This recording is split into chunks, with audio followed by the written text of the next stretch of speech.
project using COVID funds, ESSER funds, last year, and it was really targeting innovations in education. Thinking post-COVID, post-remote instruction and all of that, what could we be doing differently? And they wanted to support teachers that wanted to do this. Give us some time, give us some money. Yeah. Yeah, and we applied for and got one of these. I don't know what you want. Yeah, so we started it last March, so it's been almost a year. Last year the grant was about $50,000, was a little over $50,000. We get paid extra to do the work and collaborate to teach this one class together each day at the middle school, which is a 6th grade math support class. And we also get additional planning time, compensated for additional planning time to work on this work together. And we share our findings with entities that oversee our work. We collect our data, we share it. Our state is going to be collecting the data of all the different projects and then sharing it. So us being here at NABE and presenting and sharing this with you is part of that agreement that we made as part of our grant. But we're excited to be here. This is the 5th time that I've presented at NABE, and I just consider it a big honor to be here and share this with you. And this is sort of what we hope you get out of this session. This is really nobody's list but my own. I was sitting in one of those Zoom PDs and not getting anything out of it, bored and wondering, why am I doing this? I just stopped and got up and wrote on my whiteboard, what would I want to get out of PD? And this is the list I came up with. This is what I would hope to get out of something. You know, why would I do this? How do I make this authentic? How do I make this something that I'm not just kind of doing to students, but really something that I own myself? And then, actually, how do I do it? And then are there connections that we might make with other content areas? And we hope to address all of these things with you today. Our goal is to give you a little bit of time to collaborate with people near you and talk about maybe how you could see yourself developing a type of math story the way that we've been doing in this style or this approach, and then hopefully share some of our ideas with one another as well. Okay, so I mentioned that there are some aspects of language acquisition instructional strategies that you will see throughout the different math stories that we've developed and that we're currently still developing. One of them, as this gentleman over here mentioned earlier, is the importance of building background knowledge for students. We know that conceptual understanding in math is the enduring understanding that students, that they will be able to utilize that conceptual understanding and those different strategies for approaching problem solving in different ways. They will be able to always pull from that and be creative in the way that they solve problems. Would you mind shutting the door, if you don't mind? Thank you. We wanted to leave it open for a few minutes, but I think that's good. We know that if we only address math on a surface level and we only focus on procedural fluency, we know that it's very easy for students to forget one step in a procedure, and if they don't have any conceptual understanding to draw from or any practice using variety of strategies to solve problems, that they will be they'll be lost, and they won't have very, very much success in approaching a problem and knowing how to tackle it. So building that background knowledge about a context about how math is utilized in life, that is so important for them to be able to visualize and connect with that math and then be able to build a context for the story. And building a common context with the class and this common story, this common experience, it's so powerful for then the discourse, because then we have a common thing that we can all draw from and relate to and refer to as we're talking about our thinking in math. In the next bullet down, using total physical response and using our bodies. That's part of this research that we're doing, this part of our studies, is the idea of embodied cognition, thinking about using our whole entire body to think and to process these ideas. So that ties right in with what we know about using total physical response in our bodies to reinforce language acquisition. And then the third one down, providing a visual model. We all know from those of us who have math backgrounds, we know there are various ways to represent math visually, and that ties right in with the language acquisition strategies of using graphic organizers and color chunking, chunking information, all those different ideas to model our thinking and make it visible for others, but also to hang our thinking on, right? That anchor, that idea of an anchor to hang our thinking on, so that we can have a lighter cognitive load. because we know that learning like more than one language at a time, we know that for those of us who have done that, we know that is a heavier cognitive load for our students. And so we do want to provide that visual model for them so that they can also have that to support that work that they're doing. And then the fourth bullet, associating equations with stories.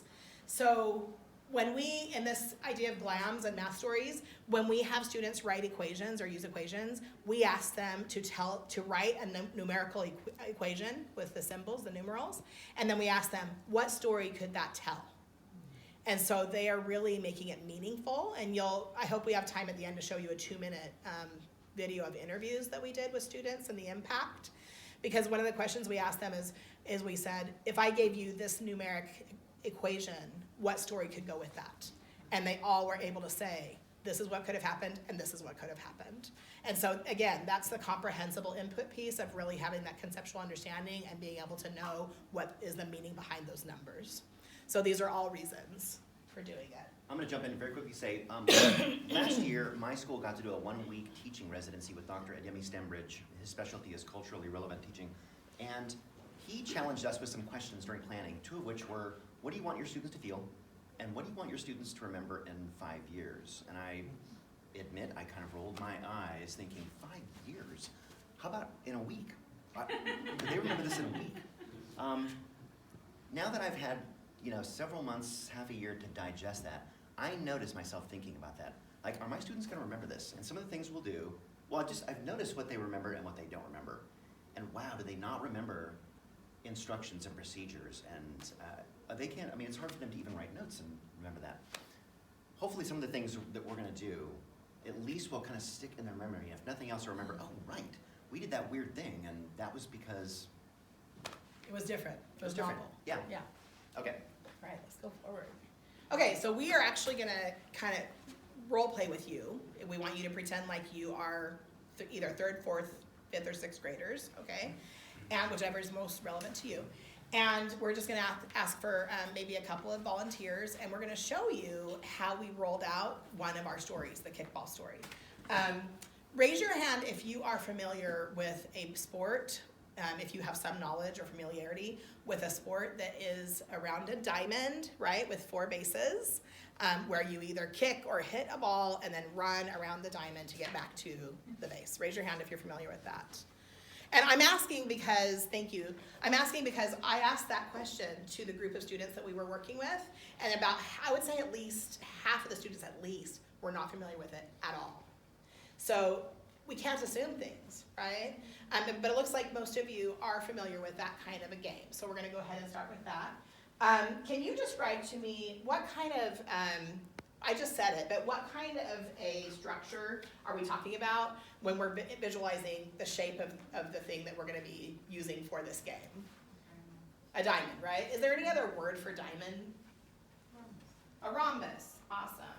So I'm just gonna sketch that diamond or that rhombus. This is gonna be the beginning part of our anchor chart that we're gonna be using in our visual model. Okay, that's not exactly precise, but you get the idea. If this is the place where the player starts, can somebody give me the terminology for that? Home, awesome, thank you, home. We debated before when we were rehearsing this if it was gonna be home base or home plate. That's what I call it, home. So, yeah, he said home, I'll say home base. Okay. After the person kicks or hits the ball, where would they go next? First base. Good. Can you point to where that would be? Awesome. Can you all see this? Okay.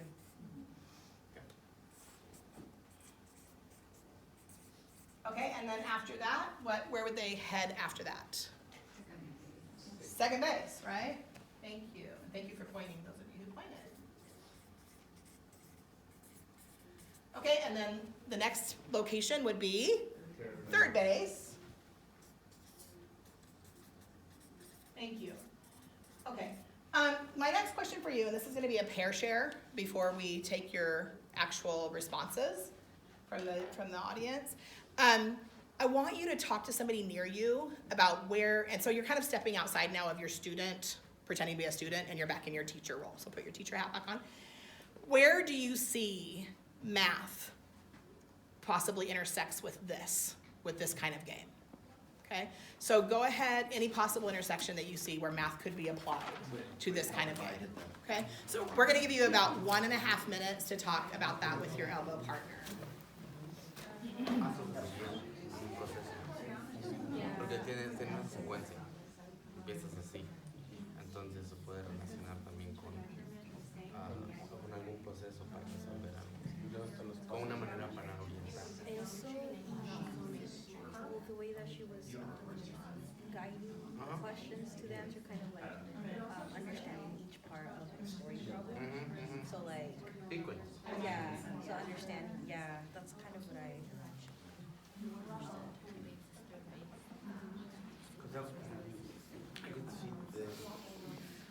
Well, if we're talking like algebra and like higher orders, we could be talking about like the trajectory of the ball when it's hit the surface. So like the speed that you hit the ball and the direction in which you hit the ball and where it might go and how far it could go. Like if we wanted to take it up to like the higher maths, so it connects to me going from like Kind of like leen tu problema, pero lo entienden porque no lo están leyendo. No están tomando parte de Image search. This is better. Okay, about 10 seconds.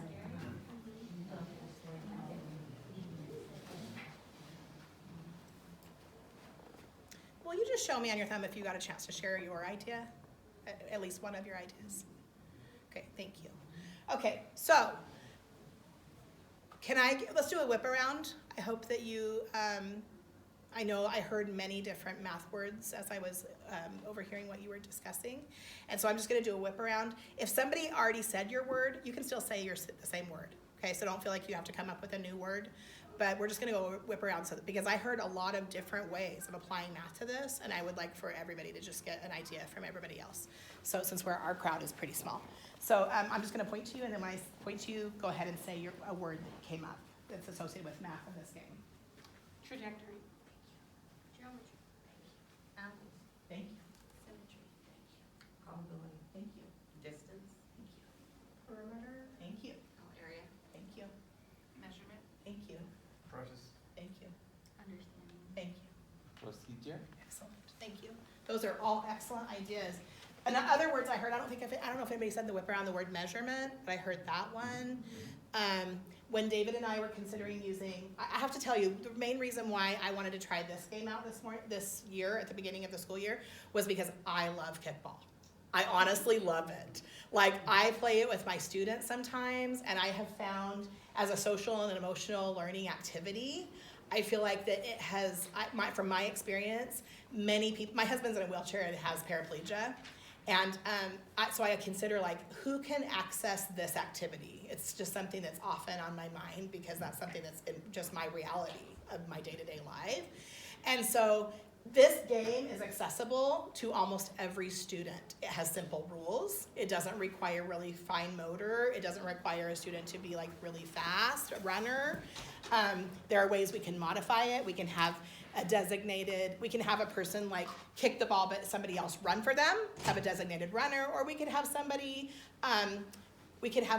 do the opposite, right? We can have somebody else kick a designated kicker and then have the person run. I mean, there's just a lot of different ways we can adapt the game. It's very open. And I've just found that when I play it with my students and when we do it cohesively, it really has built community with my students and engendered this really positive feeling among students. And so I was thinking, we're coming off of COVID, we've all gone through trauma.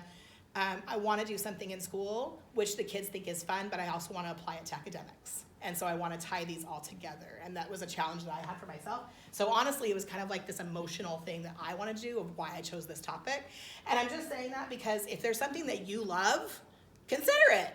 Consider it and ask, like, is there any way that I can tie this in to the academics? Because if you love it, the kids might love it too, because you just show that enthusiasm for it. Okay, awesome job coming up with all those different ideas. Every single idea that you said could be utilized, this game could be utilized to teach that math concept, okay? We chose a math concept to focus on. We tried a couple first One of the ones we tried was data collection. So we broke this diamond up into different parts, the field into different areas. And then we said, okay, we're gonna collect data and we're gonna see where the ball goes. Like which area of the field does the ball go to most often? And then we had kids collect data on that. So that's kind of how we had kids being accountable and doing some academics when we went outside to play the game and become familiar with the rules and get that background knowledge and develop it. And I'm thinking there, we could do probability there, we could do proportions, percentages. Yeah. That Yeah. seemed promising. Our grant funds give us some opportunities to buy some materials and tools, and so we bought like a speed detector for the ball, and so we spent a little bit of time with kids measuring how fast the ball was going when they kicked it, and taking data on that. So we kind of, tried some different things before we landed on the concept that we felt that like they really needed academically and what we really needed to focus and work on. So I wanted to say that because sometimes allow it to be messy, allow yourself to play with this a little bit, until you land on, it's not going to turn out exactly kind of with precision in the way that you roll it out the first time if you're designing the story and rolling it out. Do you want to mention that we did this? So we did this with students. We took our class out 3 times, 4 times? Yeah, and played Outside, kickball. Yeah. taught them, played it. We combined with another class, and I'll just tell you that in a math class, I have a lot of confidence when the ideas go to strange places. Like, I'm not worried about thinking, wow, I don't know where this lesson's going right now, which this will be interesting. When I step outside of that world, I'm way less confident. This to me just looked like a mess. The kids were everywhere. They were playing or not playing. They were interested or not interested. Chatting on the side, climbing trees. I was like, oh my God, I don't know what we're doing. And we got to the point where we both kind of thought, I don't think this is working out. This is not. Yeah, productive. so we had a community circle the next day with our students, and we told them, we've been wanting to try out this game of kickball and make it into a math story to teach you math, but when we go outside, this is what we see. And we want to know, are you not interested in the story? Do we need to just set it aside and do something different? Or give us your thoughts, like what is making this not successful, or what is not making it work? They told us they liked it, but they wanted to do it with a smaller group of students. We were combining 2 classes, so our actual class said we'd like to try it with our own class only. And then we came up with some agreements, and so from that point on, they were a lot more on board because they got a chance to help to design what was happening as it was rolling out. So nobody said, I'm kind of excited because nobody said the actual math content that we decided to use for our story, so this is gonna be cool. Okay, so do we want to do the role play now and ask the question? Okay, is there anybody, ¿quién se atreve a venir a frente para modelar lo que haría? Who would be like brave and come up and do a role play of what we did with the students? Is there anybody? Okay, thanks. Awesome. One up. Okay, so you're going to be the kicker, okay? And so the kicker is going to start here, which is going to be home. And then here's going to be first. And then just aside this lovely participant's going to be second. And then right there, the crack in the wall is going to be third, and then back to home. Okay? So, what opportunity? Should I say the word? Should I say the word of the content? Okay. Yes. Okay. So pretend like you kicked the ball. Oh, hold on. What's the goal? Broadly speaking, what would we like to do? To get back home. Yeah, okay, good. Yeah. And somebody said the word actually when he runs around, right? And he gets back to home, what is he actually going to be running around? The perimeter of the diamond. Exactly. Okay. So just kick it? Yeah. Okay. Go ahead and run to where you think you would land. Oh, we will land? Where you're going to get to. Where do you think you're going to get to in this story? You're making the story up right now. First base? Right there, first base. Okay. What opportunities, I'm going to ask that question. Yeah. Okay.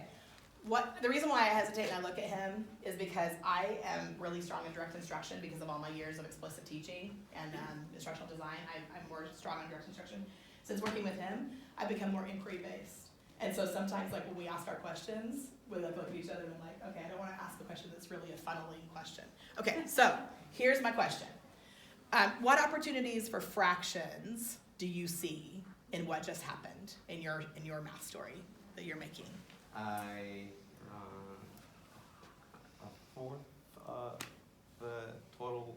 Yeah, did you guys hear him? I ran a fourth. Okay, so how did you know you ran 1/4? Because it's divided in 4 parts. Okay, and where do you see the 4 parts? Like here, like if you. Oh, so you're looking at the area, the Yeah. inside. Okay. Is there anybody who's seeing the 4 parts in another location in our diamond? So he's seeing it like if you break up the diamond on the inside with the area in 4 parts, right? Is anybody else seeing it in another place besides that? Okay, the bases. Okay, so like this would be 1 out of the 4 bases, 2 out of the 4 bases, 3 out of the 4. Okay. A lot of the students, our students said that the base, they could easily see that. Does anybody else see it any other way? Okay. Oh yeah, the sides, right. So the segments that you run, right? This would be 1 of the 4 segments you run, 2 of the 4, 3 of the 4, 4 of the 4. Okay.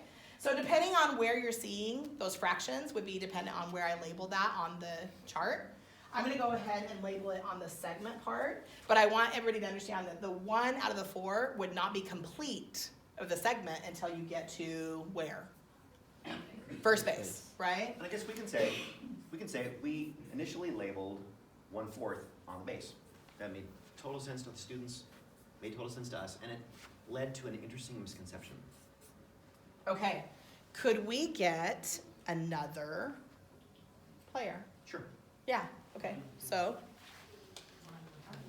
Awesome. Yeah, it's your turn to kick. Okay, so once again, you're gonna be making up the story of where you think you'd get to when he kicks. Okay. Okay, and you, of course, in the rules, you can't go in front of him, right? So it's gonna be kind of dependent on how far he gets, right? Okay, so go ahead. You pretend like you kick it, yeah. All right, go ahead.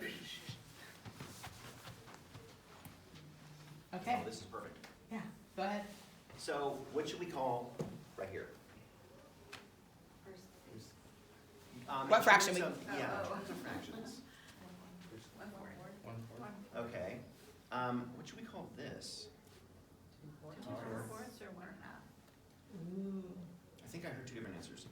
Yeah, you did. And this is exactly the misconception that came up that we did not foresee. I feel like this is a good time to show the video. We could, but we could unwind this. Did you all catch the 2 different answers that I think we heard? Actually, there were 3 answers. I heard 1/2, I heard 2/4, I think I heard 1/4.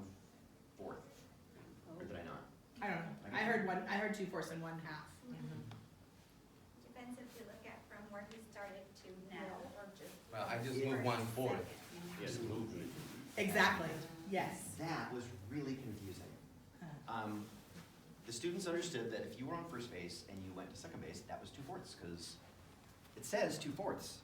So that's when we started to adjust. We thought, okay, they're confusing the base itself with the distance, the segment. There are 4 bases around, but we're interested in how far you went. So that's when we started moving the labels, which led to a different misconception, which I think will come up in a bit. Yeah. Okay, so I'm gonna be the next player, because I kinda wanna contrive Yeah. it a little bit. Yep. Okay, so, you guys ready? Okay, I'm gonna kick it.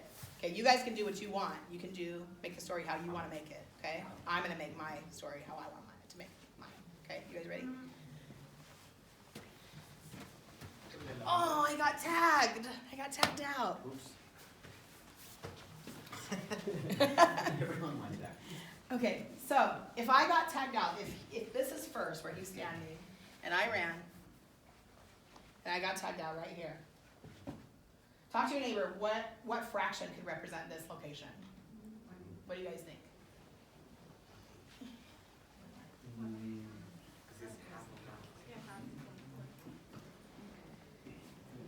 It could be less than.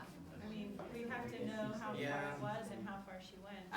You're approximating, because you're approximating what makes sense, Okay. right? Where were you at again?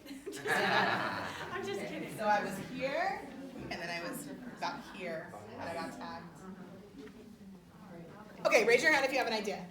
Where do you think about what kind of fraction might represent where I got tagged? We were What do you think? thinking about, oh, go ahead. Well, if you're thinking like just the segment, you'd say half of the segment. Half of the segment between home plate and first base. Okay, thank you. Is there any other fraction that you saw besides half of that one section between home and first?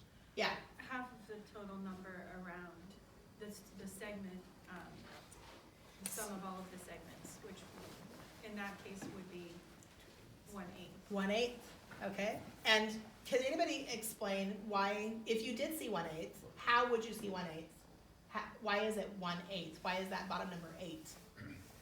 And I Divide haven't each even segment. asked, oh, sorry. You're dividing each segment into 2 pieces, which give you a total of 8. Thank you. And Segment. that's exactly how a student explained it when this came up. I have to tell you, this question of 1/8, the way that these fractions evolved, that 1/8 fraction is part of our story evolved because of a student. Because the student made up that part of the story. Exactly what I just did. And that's, Well, what if I kicked it and what if I ran halfway to first and I got tagged? What's this called? So then we had that discussion with students like that. yeah, the student didn't ask, where would an 8 be? They Yeah. wanted to change the story. Yeah, Which it was was perfect. based on the story rolling out. And that Thank led you to for your all- help, you guys. Yeah, You that were led to tons awesome. of different things. Well, could we use other numbers? Like, absolutely. Yeah. And then all these, I mean, you maybe can imagine the questions that start to come up. Hold on, you're telling me this is 1/2, but this was 1/4? Does that make sense? I mean, there's lots of ways this could go. Now we're thinking about, well, what are we counting? What's the whole, I mean, all of these fraction complexities are living right here. Yeah. So we can't spend, I told David as we were preparing this session, we probably could do a whole session on just on the kickball story because we have a lot of things to talk about it. But we're gonna show you a little video segment and we're gonna move on to another story because we wanna give you kind of an idea of various stories we did. That was the beginning portion, how we launched that story. We ended up spending, I would say, a month on that story and developing it. It went from more like the whole group working on discussing the anchor chart like we were just doing and role playing. And then we had students work in pairs and do posters of diamonds and come up with their own story, but do it numerically with equations, and then share their story with the class of what happened in their story that they developed, what was the story behind the numbers in the equation that they did.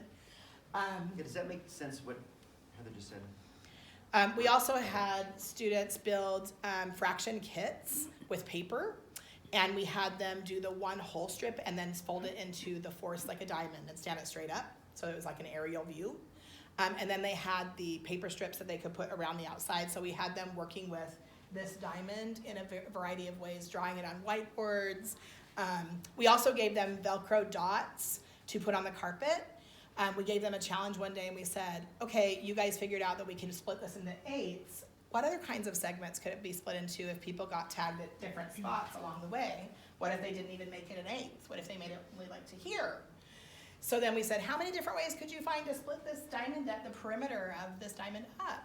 And so then they did that either in pairs. Well, we let them decide if they wanted to work in small groups, pairs, or individually. We gave them those little Velcro dots, the sit spots, to build the diamond on the carpet. And we have video that we're not going to show today because it would be too long on this story. But we have video of kids like using their feet to approximate distances and break up the segments into equal sections, and come up with what kinds of ways they could break up like you guys were saying, the distance between one base and another base.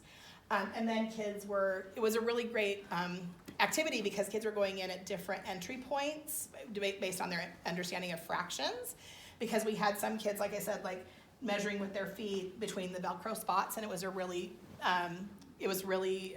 embodied cognition activity for them because they were using their bodies as they were thinking through it. And then we had other kids drawing it, and we had some kids just noticing that they could use the multiples of 4 and multiply 4 times other numbers to get all those denominators, so using that kind of thing with math. So it was really interesting when we brought them all back and we had them all share their thinking and how they found the different types of denominators and ways to break up the diamond into different fractional amounts. So this whole thing just really developed really well that concept of fractions and what they mean in the context of this story, but they were having fun doing it. So we're going to show you a little segment. Before we do, how did we get from data collection probability percentages, which we had in mind and actually started, to fractions? How did that happen? This became a model, this became a story that we enacted and shared in our class community. So it became a tool that we could use. And we were doing fractions. We weren't using this for fractions at first.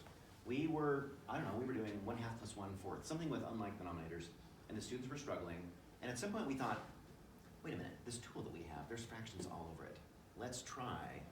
And so we just started drawing on this, and that helped students make sense. And we realized, wow, this is our fraction tool. This is not our data collection tool. So, and it's nice to have a shared story that we have a sense of, there's a lot of math here. Where and when does it make sense strategically to pull this out and have this be a model for us? And that was the perfect moment we realized. So in this video segment, I'd like for you to notice, what do you notice about visual representation of thinking?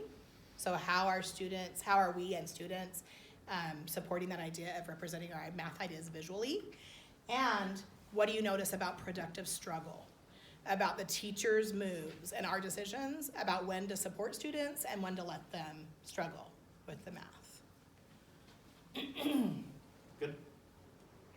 So guys, when Zoe said earlier that she was thinking it was here, she said when somebody starts at home and they run and they get to second. So visualize that with this picture. You start here, you kick the ball, you run, stop. Okay? If it jumps all the way, look at this one. If it jumps all the way from home to second, it feels like you did that all. She's in the diagram right here. She said they did it all in one. She's incorporating these two segments all in one piece right here. So is there any other fraction, any other way we could label that? Because one way we labeled it was we could say 1/4 plus 1/4. We could say you ran home to first, and then you ran first to second. And that would be 1/4 plus 1/4. Put your thumb up if that makes sense to you. Okay? But instead she jumped. She said the person ran from home and then they ran all the way to second, and she only showed it with one line. Actually. So how, it's right. It's right. What's the answer on this one? Write it on your clipboard. What's the answer on this one? 1/4 plus 1/4. What's the answer? So get out your pen, write it down. What is the fraction when we add the two fours together? This is 6th grade, by the way, math support. When you finish that one, try to figure out the fraction that Zoe's telling us on this one. We start at home, we run all the way to second. We show it with one line. Well, do we run additional segments?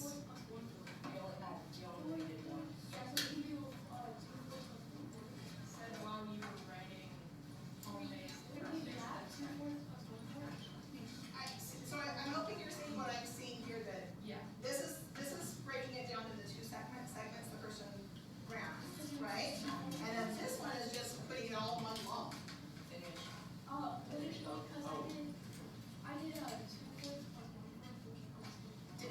Did they get, so this person ran from home to first and then from first to second, so they got here.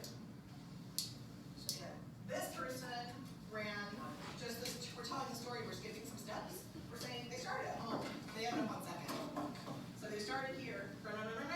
They didn't end up stopping at first base, they got a double play, right? So they kicked the ball, they made it all the way to second base. So both of them did either one of them run more than the other? This one ran, kicked the ball, ran, got to first. Somebody else kicked the ball, they ran. It was a two-step process. This one kicked the ball and ran all the way to second.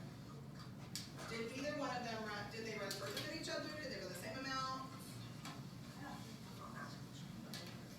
What do you guys think? Is this correct, Easton? Easton?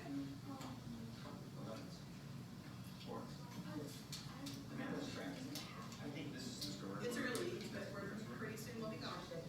Okay. So my question is, does it matter if you kick the ball and you run to first, and then somebody else kicks the ball and you run to second? That's a 1/4 and a 1/4. Or if you kick the ball and you run all the way to second and stop. We are really struggling to make sense of this right now. What happened? Like, did each of those kickers run the same amount? Did they run more than each other, less? What do you guys think? How far did she go? What fraction? 1/4. Now go to second base. There's 1/4 plus 1 more fourth. How far did she go? 2/4. Now,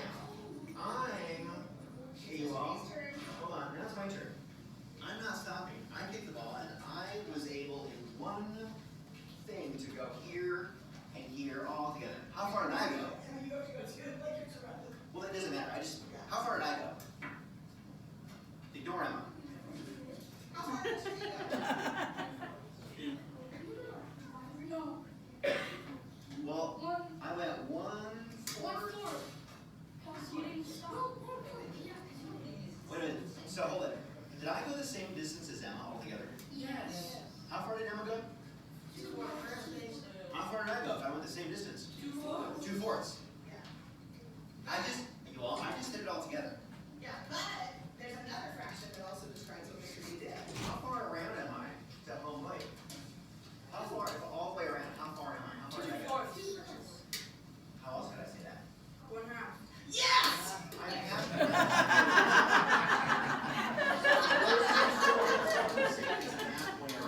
Do you guys get it? Okay, so watch. So Zoe said, when they started at home and they kicked it, went all the way a second, that is, what is that line? Okay, Stacey, I One. was 1/2. I was gonna say. They went 1/2 of the way around. Good job. Okay, so we invested a lot of time in that, didn't we? Yeah. Yes. But what might be the benefit of spending that much time? As I was asking that question over and over again, I thought, I don't know if I would ask that many times again, but maybe I wouldn't quite ask it that many times. But what might be the benefit of asking that many times and waiting till they made that connection? What do you guys think? Yeah. Yeah. They internalize what a fraction is. Yeah. They And do their own. yeah. And the relationship of fourths to halves. And that is a benchmark fraction relationship that they are supposed to internalize, right? And it really should happen about in 4th grade.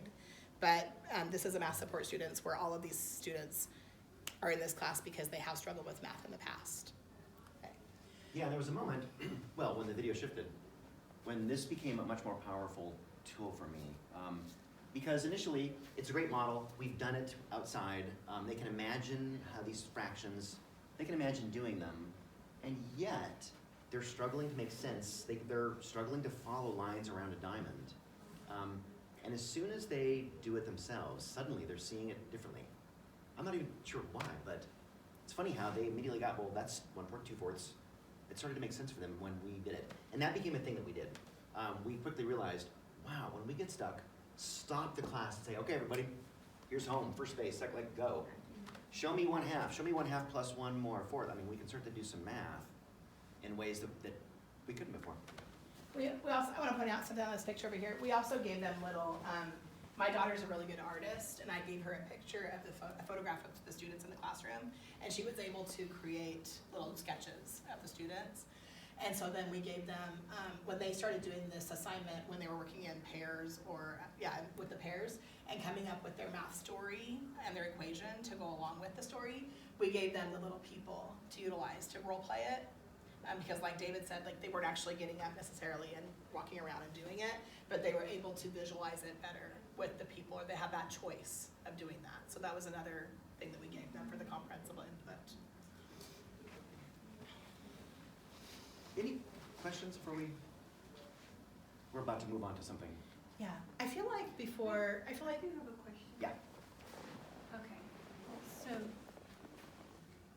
they've got 2 1/8 in there, right? Are you looking here and here? Yeah.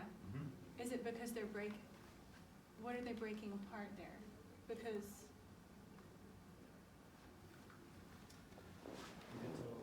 I believe they're taking a 4th. So this was an image that we captured before we processed it with them. oh, okay. So it was a mistake. Okay. It was an error. Yeah. Okay. But we don't always like tell them right away when they Yeah. have an error. Well, sometimes they're able to figure it out Mhm. as they're Yeah. discussing it. Yeah. As David and I were trying to find an image to give you, like for the kickball story, Yeah. we were just going back through our photos and we pulled some. That was one that was in the during the process. questioning 'cause Yeah, it's a good I was question. like, am I That's a really good question, but that was 'cause I while wanna know if I'm wrong. that was while they were practicing the story that they were developing. Okay. Yeah. That student had got it into their head that at 24, can I make it Yes. into 24? It's He- like, oh my goodness. He Well, came up, okay. actually, this was a really sophisticated one. This was a lack of understanding, like we needed to kind of revisit I did the 8s. But he told me he wanted to break it into 24s, and I was like, why? He goes, because somebody ran all the way around the diamond and they got tagged right before the home plate, because that would be really upsetting. Like it was this idea of like excitement in the game. Yeah. And I said, well, why do you want to do 24? So he was like, because I want it to be really close to home, and I want them to get tagged at 23 out of 24.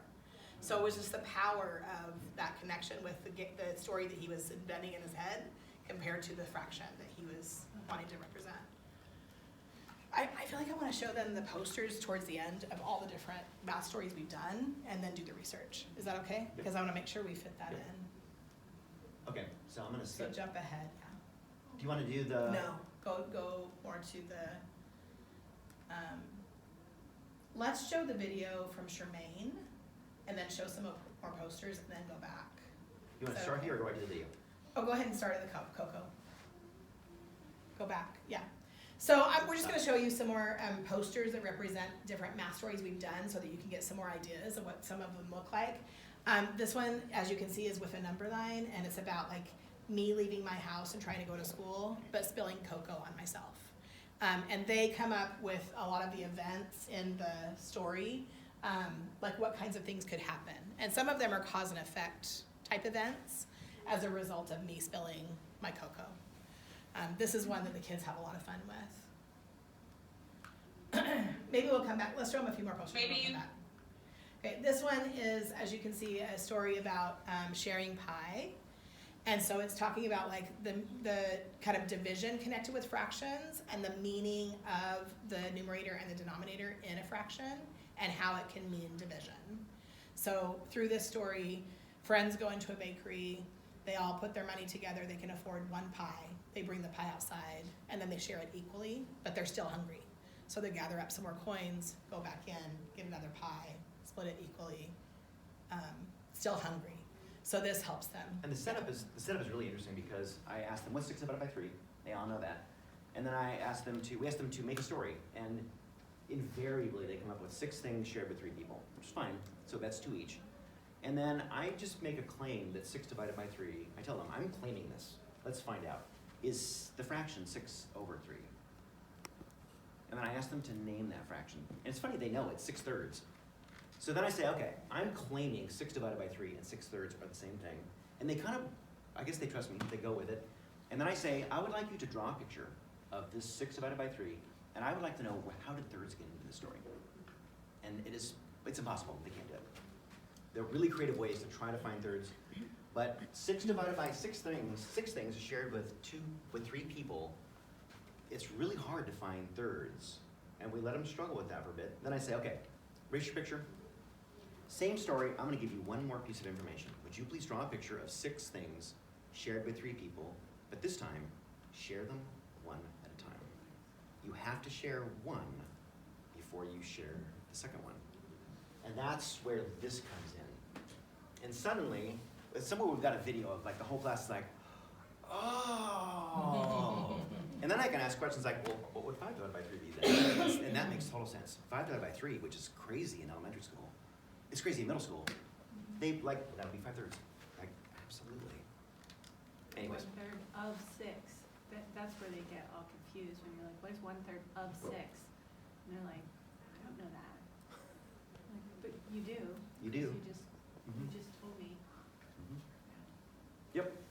Okay. And he always says, this is something I shared in the Jose Franco's math thing yesterday at 4.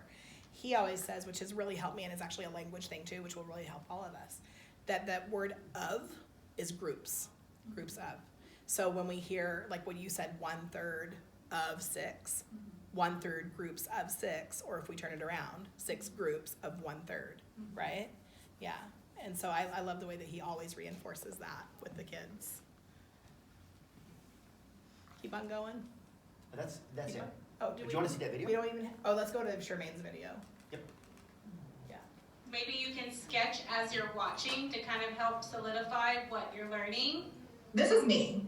I'm sitting in my chair, relaxing after work. I've got my kitty, and I've got a Hershey bar. Type in the chat, what do you think would be a denominator that would make sense if I'm talking about this Hershey bar? Going, so horizontally 4, vertically 3, and we know that 4 times 3 is 12, right? So 12 would make sense as a denominator. If I ate the whole thing myself, how much would I eat? Can you tell me the fraction I would eat? Just as I was getting ready to pick up my Hershey bar and start eating it, here came my daughter, Texana. Hi, Mom! Type in the chat, what do you think she's gonna say to me? Make a prediction. No? You can't do that, okay, never Sorry. mind. Okay, I'll ask questions at the end, sorry. Do you wanna go again? Yeah, just fast forward it. Maybe you can sketch as you're watching to kind of help. I don't know if I can do that. Maybe you can sketch sorry, guys, as we're you're gonna watch watching the to beginning kind of part help again, solidify what you're learning. This is me. I'm sitting in my chair, relaxing after work. I've got my kitty, and I've got a Hershey bar. Type in the chat, what do you think would be a denominator that would make sense if I'm talking about this Hershey bar? Going, so horizontally 4, vertically 3, and we know that 4 times 3 is 12, right? So 12 would make sense as a denominator. If I ate the whole thing myself, how much would I eat? Can you tell me the fraction I would eat? Just as I was getting ready to pick up my Hershey bar and start eating it, here came my daughter, Texana. Hi, Mom! Type in the chat, what do you think she's gonna say to me? Make a prediction. You're right, Gio. You got right in there. Hand it over, Mom. Good job, Sierra. What do each of us get now? What's the fraction each one of us will get? Doesn't matter if I break it up into the tiny little 12s and eat one at a time, and eat 6 of those tiny pieces, or if I just eat it all in one big gulp, the 1/2, I'm still gonna eat the same amount of chocolate. Those fractions are equivalent. Everybody say equivalent. Equivalent! Her dad came in. Guess what he said? Type your prediction in the chat. Now, please type in the chat how much will each one of us get now. So if you said 4 out of 12, I totally agree with you because the row has 1, 2, 3, 4 little pieces along the bottom here horizontally. And we have 3 of those, right? So we could easily split it that way. Also, if we wanted to just break it up into not the tiny pieces, but the long, skinny sticks, we would have 3 of those, right? So that means each one of us would get 1 out of 3, little 3 sticks that we could break it into. Okay, but that wasn't where it stopped. What do you guys think happened next? What do you guys think You of it? said your son's gonna pop in on the set. He wants some chocolate. Okay, now what fraction is everybody going to get? I totally agree with all of you who said everybody gets 1/4. I think if we break it up in columns this way that are vertical, we have 1, 2, 3, 4 columns and 4 people. So 1/4 is equivalent to 3/12. Let's all say that. Ready? 1/4 is equivalent or the same amount as 3 out of 12. 3/12. There's my chunk. There's Texana's chunk. There's my husband's chunk. There's Marshall's chunk. There's Garrett's chunk and Will's chunk, right? So count up the chunks. That's your denominator. What is my fraction that I'm getting? 2 tiny sections out of a candy bar with 12 sections is the same amount as if I break up those 12 sections into 6 sections, 6 groups, and I only get 1 of those groups. So that story was, are you guys, is anybody familiar with the story Llamaron a la Puerta? Like the people that come to the door, somebody's gonna eat, they bake 12 cookies. Yeah, the doorbell rang, yeah. The person has 12 cookies and then more people come and more people come. I just wanted to show you that one. You can see it's edited down for length, but I wanted to show you that one because I wanted to show you we can get inspired for math stories from a variety of different sources. And in this case, I got inspired by that book that the kids liked. They rang the doorbell. And doesn't that just type into the chat, doesn't that just bring back fond memories of Right. blank screens? Is anybody there, anybody? How are we doing on time right now? 9:30? And we're out at 10? 9:55. Okay. All right. So let's go to the research quickly, and then we'll go to the secret agent. Yeah. Whoa, my gosh, where are we? Maybe I'm going to very quickly just say, in terms of our research, what we're reporting to OSPI for this grant, we were thinking students get tracked into math classes. So in my middle school, they're tracked into grade level math, advanced math, highly capable math. We have 5 different math classes. And math support is the group that we're working with. And that sort of sets up, I guess ideally, math support sounds great. Students are struggling with math. Let's get them some extra help. And they'll graduate out of needing math support. That's the plan. It sounds great. And these students, unfortunately, that never happens. They get into math support. They are in math support all through middle school, by and large, overwhelmingly. That means they're gonna be in high school algebra needing either an additional support class, or they get tracked into a pre-algebra class, and suddenly opportunities start disappearing from them, from their lives. And that kind of sets up math as a gatekeeper of the students that are good at math, the students that are not good at math. And it's kind of a self-perpetuating story. Yeah, and you guys know that many of our students, actually last year, we'll just go ahead and forward it. Yeah. There are options if they graduate from high school or finish high school, if they don't complete certain math classes, right? Or they don't have a base foundation for math concepts. That really limits their options, or it makes their options more difficult as they move forward. So we just feel the urgency for this, for students who typically do not connect with math or struggle in math. We feel like the power of these different things that we can provide for them when they first encounter the concept, to get more of that conceptual understanding. Last year at David's middle school, 0% of our English learners met standard on the state math test. Now we know that there are good reasons for that, that the students they're still acquiring language, and that is very valid. But at the same time, we feel like we can help them. We can provide more supports for them to have higher achievement. This is our setting. Yeah. I guess I'll say about this group of students, so they have not had a lot of success in math in elementary school. They are in this math support class of mine often because of a single high stakes test score, but sometimes because of teacher recommendations. Regardless, they get to middle school, and having not had success with math, maybe not liking math, their reward in middle school is, we'll give them a second math class. And this is a tough crowd. They don't want to be there. They don't want to be in one math class, let alone two. They're trading an elective for this. Anyways, we got to the point early last year, after trying a number of what we thought were creative things, we got to the point where we said, could we just get these students to stop hating math? What would happen? I think it's more fun. Yeah. Let alone achieve anything. Could we just get them to not hate it so much? So, very quickly, this column is showing who's in math support. This is my class. This is all of our 6th grade math support, and this is school-wide. I will boil this down by saying the overrepresented in math support are students of color, language learners, females. Who's underrepresented? White males. That's what math support looks like, at least in my school. I'll let you That just shows the opportunity gap and the achievement gap on the scores for various years up until the year that COVID started. So it just clearly shows the discrepancy and the opportunities. So, okay, so our question really in our research is that we're gathering data for, what is the effect of using these student co-generated visual interactive math stories on student disposition, so on their enjoyment of math and their perception of math, as well as engagement and achievement. So we're tracking data for those things. Mm-hmm. We collected student surveys. At the end of the year we did student interviews, and I'll show you what one cycle looks like. But this is roughly what we did. We did a pre-post test just to see if there was any change in achievement. And so, roughly speaking, a cycle looked like, do a pre-assessment on whatever the math topic is. Either introduce a new story, or in this case, reuse an old story. And then do some activities, engage with the story, do the math, and then do a post-assessment, and then we did a perception survey to try to figure out, what do they think? This changed their thinking about math.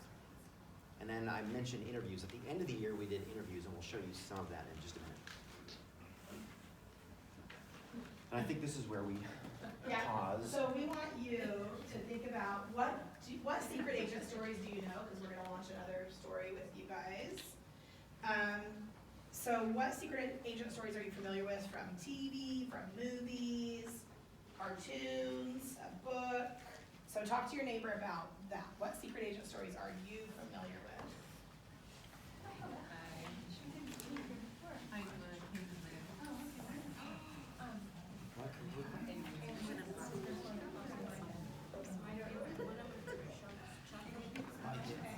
Spy Kids, okay. I've watched that.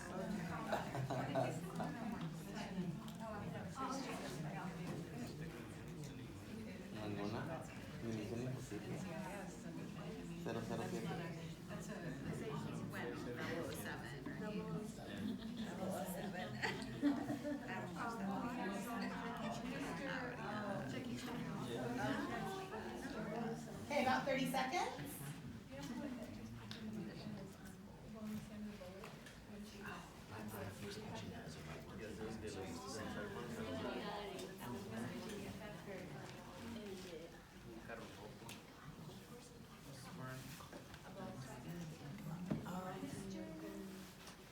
Okay, can we go around? I'm going to start my whip around a different spot this time. Okay, did I start here last time? Yeah, I did. Okay, can I start over here?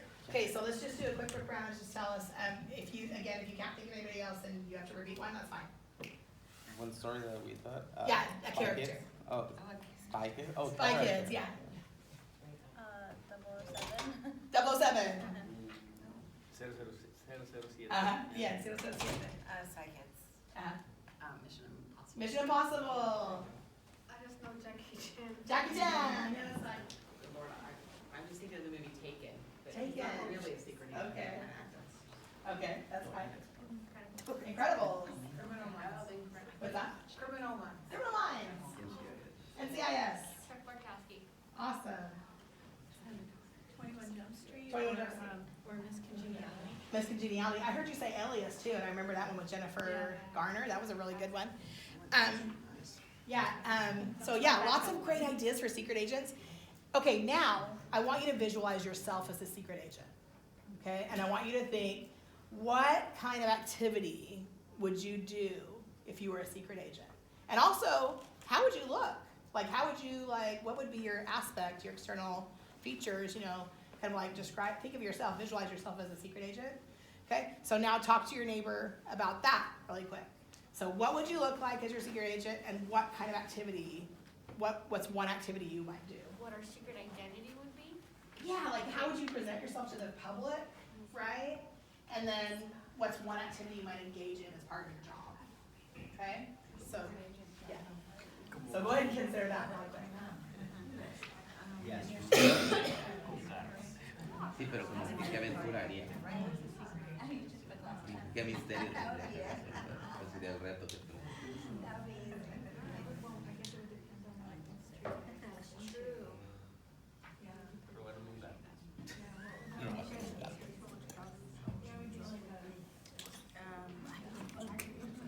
No misterio, pero I think of SpongeBob Plankton trying to get the country up for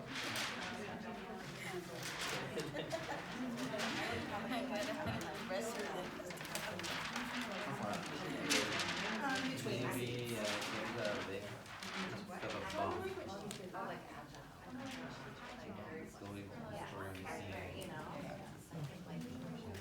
Okay. Now, can I just get a few volunteers? I'm not going to do a whip around, but raise your hand if you can tell me what physical identity, like you said, the identity. How would you project yourself to other people as the secret agent when you're in your secret agent role? How do you envision that? Would you have a trench coat? Raise your hand if you have a long coat. Okay, some people would have a long coat. Okay, would anybody have a cool hat? Yeah. Would anybody have sunglasses or dark glasses? Yeah. You can see, of course, our picture we took in our secret agent roles there. Okay, so think about that, because that's an important aspect of this story, again, is having kids kind of step into that role and imagine I'm a secret agent and I'm doing math in my job. Okay, so we have headquarters. Okay, we're all secret agents and we have headquarters, and we're going to put headquarters on our number line over here, and it's going to be in the middle of the number line. Which way should I go? Should I go this way? Yeah. Well, they're oriented that way. So should I go that way for that? Okay. All right. So that's going to be 0 on our number line. So I'm going to draw that. Okay. Please take your marker and your card and sketch. And you can see my sketch is really rough. And we're gonna have bigger numbers going towards the screen, like larger numbers of larger quantities, and we're gonna have numbers getting smaller in their value going towards the door. Okay, does everybody understand that? Okay, larger, smaller. Okay, So please sketch on your card the activity that you were thinking about doing if you were a secret agent, okay? So I'll give you an example. Sometimes kids say, I would be in a helicopter. Okay, so they would sketch to a helicopter. So sketch one thing and make sure it takes up your card, your whole card like that. So don't do it really tiny. So go.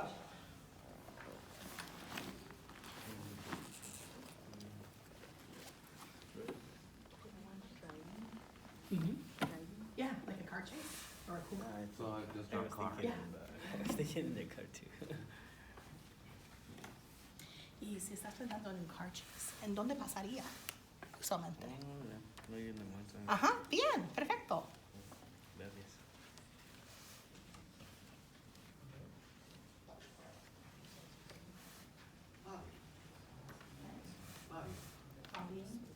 LABI. What's that? Latin for name. Oh, bien.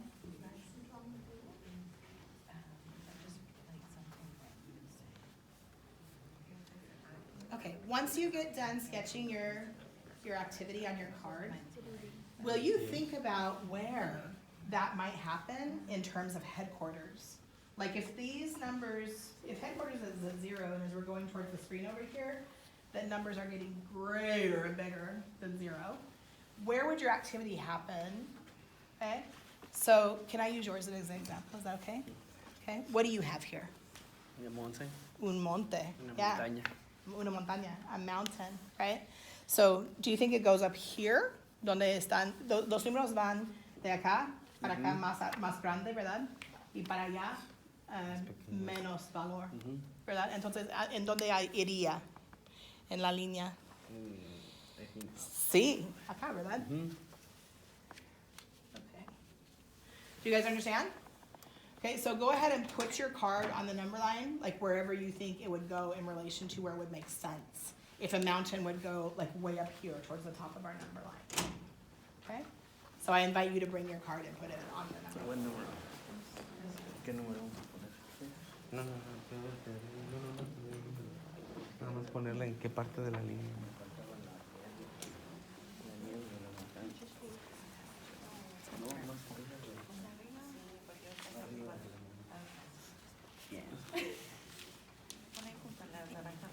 What is yours? Can you tell me? A bomb that is about to explode in a museum. Oh, it's a museum. Okay, so, okay. Okay, It's shooting up. okay. Yes. Yeah, so can we talk? So guys, once we get all of our actions on the number line, let's talk about them, okay? So I think I see a plane right here. Whoever had a red marker, like a dark red marker, is that a plane? I just wanna make sure. Is that an airplane? Yeah. It is an airplane, okay. It's going to Do you crash. guys think an airplane would be below a mountain maybe, or above a mountain? Above, okay, so should we change it around? Okay, so let's put this one, let's scoot this one down. And then the person who has this one with the path, is this a rope, like climbing a rope? Hidden snake. Is it a snake, fighting a No, snake, it's or a is it rope. climbing down? Climbing down, Like from Okay. like a plane maybe? okay, Out of the okay. Ahí junto al negro maestro, yeah, right there. And then do quick questions. We should spend 30 seconds on Yes, okay. All right, so you can see, this is the process we went through with our students to create a secret agent timeline and introduce positive and negative numbers to them. Can you see how students would take ownership of the story and the common story through doing this kind of process? This process, you don't have to use negative numbers. You can build a number line like this around a story. Our number line clearly is our math model, our visual representation. You can do this with 3rd graders or 4th graders with a story of your choice, but a story that makes sense with a number line, right? That kids are excited about, that they can contribute and help to build the story, right? Yes? Is it a timeline or geographically? It's a geographic location line.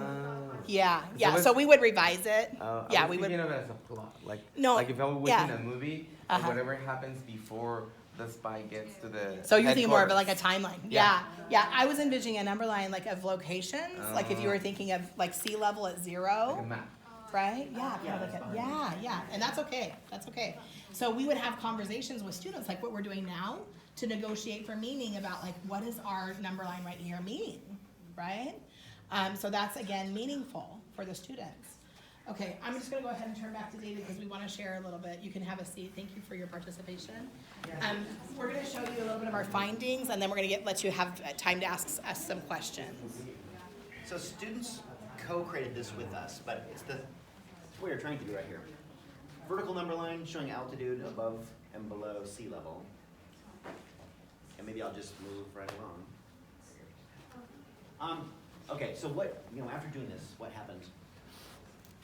I guess the first part, the disposition, when they self-reported, 43% said that this had to make sense, 36% that said that it made math more interesting. This is on a 1 to 5 scale, and when I included 3s, which was the biggest group, those percentages jumped, and I guess that just teaches us designing and validating surveys is really hard. So it's hard to know what we're reporting. We saw our engagement as we noted, are students participating or not? Are they joining a discussion or not? Are they doing an activity or not? Jumped way up. We had 0 students in low engagement while doing this activity with the secret agent. We saw very little change in the post-assessment. So when we gave them a pre-math test and a post-math test, not a lot of movement, which was discouraging, but we noticed that they tried the problems more. No longer were the majority of questions just IDK. They actually tried the math after this, even if they didn't quite know how to do it or get it correctly. And that was promising, and it made us wonder, maybe we're just not testing them well. Maybe. Yeah, and as we've gone on this year and we've done more, we did the secret agent story again. We did it a little bit in a different way. We refined it. And we found this year with our achievement test, with our pre-test and our post-test, that in terms of navigating the distance between positive and negative numbers on a number line and being able to say that from the pre to the post, they did. The majority of them were able to do that and show that skill. So there's a tricky part of this whole world of visual interactive math stories is trying to connect assessment to it. Our district and school assessments weren't a great match. It was hard for the students to navigate stories back to these dry assessments. And when we tried to make them more authentic, they did much better. Here's just kind of a visual of what happened. Again, showing that engagement and disposition improved quite a bit. And then, do you want to talk about this or jump to? Yeah, we're gonna skip it. Okay, we'll show you oh my goodness. Can we go to the Maybe interviews you and then? Yeah. What time is it, guys? Thank you, so we have 5 minutes. Okay, do you have any questions? I wanna make sure you get to ask any questions that you have. Yes. Will you be sharing your presentation? So and all I this? thought we can share it, but I thought when we submitted to NABE that they were automatically gonna share it with you. Did they not put it on there? It's on the app? Yeah, I feel like you open in the session, you X. have the session it has attachments. Is it PDF probably? This one was on. Thank you. It is a PDF, yeah. Yes, it is. Yeah. We had to submit it so we could get the proposal, considered for the conference. Yeah, go ahead. You go under attachment. We just wanted to show you some kids' perspectives and the impact. Support. It's kind of like math and science at the same time, like how we did the water wheel and the windmill and stuff. The activities were fun. It was like different from like actual math, because like actual math is like in my class is really hard. Making it like visual to where like you can touch and like see things and actually like participate in things. So there's this one about a secret agent. That one was really easy to do, and I really liked it. It made me like more from that. Showed me it was like negative numbers. It helped me a lot because I used to like not like it a lot, but now I do. Stories is like the secret agent. I made it just fun doing math. It was like action and stuff. And like my brain wanted to watch. My brain was like, oh, this looks entertaining. The math support class that when we're doing math, sometimes it makes it like much funner, makes me understand better than my regular math class. The secret agent, it makes me have like good ideas and actually making me want to do math. Because like when we're doing our art, Mr. B said we can like go check others, and what we did, I think we gave like other people ideas too, so theirs can go faster. And also that we thought if we do the plane but this angle, it'll make it go fast. So we started counting, and I think we got 50 something spins. Maybe that shows that math could be a little bit more fun, not just, okay, yeah, here's the word, do the problem and show me how it's done. We can make our own things, and we actually had hands-on learning with math, so we figured out more, and we weren't going super fast, we were going slow. So maybe math could be a little bit more like math support. Right, any other questions to finish up? Yeah. Your sentence charts with stems, what would be some examples of what you would have put for maybe this one? So the chart I think you're referring to is what it says like feeding the dogs and things like that. Is that the one you're looking at? I was just looking under the slide for the secret agent one, and it said the dice game, and then sentence charts, and then math practice, which I guess would be like carrying it. So we did a thing that was like comparing integers, and so we practiced more than or less than and at least and at most. Okay. Because at the same time we were talking about negative and positive numbers, and we sang it. Do you remember how we sang it? He didn't like singing it, so we didn't do it this year. So. I'm sure you have a great voice. Well, Oh yeah, the students gave us. I asked them the prompt. Yeah, so with the secret agent, it would be like the secret agent would move at least three jumps on the number line from one activity to another, and we sang it with na na na na na na na na na na na. So are you sleeping? Yeah. So so I have at least I make at least three jumps. Yeah. So we just incorporated like the sentence frames with them plugging in a number into it and then singing it and practicing that language. Thanks for asking me that question, because it's been a while since we did that I last struggle spring. when the words don't match the cadence of the song. It makes me. I think he got tired of that melody too. And one of our students really couldn't stand it. She was like, "Oh, we're singing that again," so. Any other questions? Yeah, this whole idea of GLAMS and the approach, there's more things involved in it, but we only had time today to talk about the math stories. So We share will that have with you. the K2 later. Yeah, we're gonna have K2 later. We would love to see you there if you're around. Thank you so much for coming today. We appreciate you. Thanks for your participation. And Marianela.